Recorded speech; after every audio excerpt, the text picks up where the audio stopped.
দীর্ঘ 17 বছর প্রবাসে থাকার পর আজই তার বাংলাদেশে আসার কথা রয়েছে।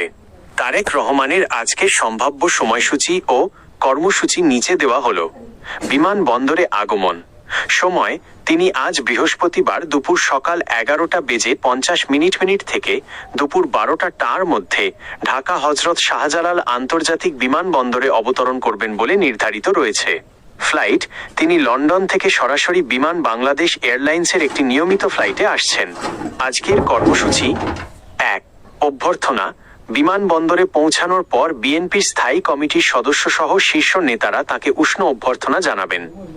2. জনগণের উদ্দেশ্যে ভাষণ বিমানবন্দর থেকে বের হয়ে তিনি সরাসরি পূর্বাচলের 300 ফিট জুলাই 36 এক্সপ্রেসওয়ে এলাকায় যাবেন। সেখানে আয়োজিত একটি সংবর্ধনা মঞ্চে তিনি দেশবাসীর উদ্দেশ্যে সংক্ষিপ্ত ভাষণ দেবেন এবং কৃতজ্ঞতা প্রকাশ করবেন। 3. মাতা খালেদা জিয়ার সাথে সাক্ষাৎ সংবর্ধনা অনুষ্ঠান শেষে তিনি সরাসরি এভারকেয়ার হাসপাতালে যাবেন তার অসুস্থ মা বেগম খালেদা জিয়াকে দেখার জন্য।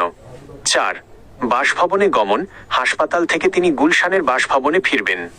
পরবর্তী কয়েকদিনের কর্মসূচি 26 ডিসেম্বর শুক্রবার শেরেবাংলা নগরে শহীদ রাষ্ট্রপতি জিয়াউর রহমানের মাজারে শ্রদ্ধা নিবেদন এবং এরপর সাভারে জাতীয় স্মৃতিসৌধে বীর শহীদদের প্রতি শ্রদ্ধা জানাবেন।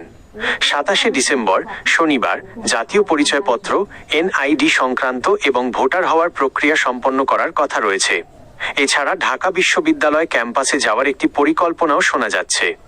সতর্কতা এই বড় জমায়েতের কারণে বিমানবন্দর এলাকা এবং 300 ফিট রাস্তায় তীব্র যানজট হতে পারে, তাই জরুরি প্রয়োজন ছাড়া ওই এলাকাগুলো এড়িয়ে চলাই ভালো।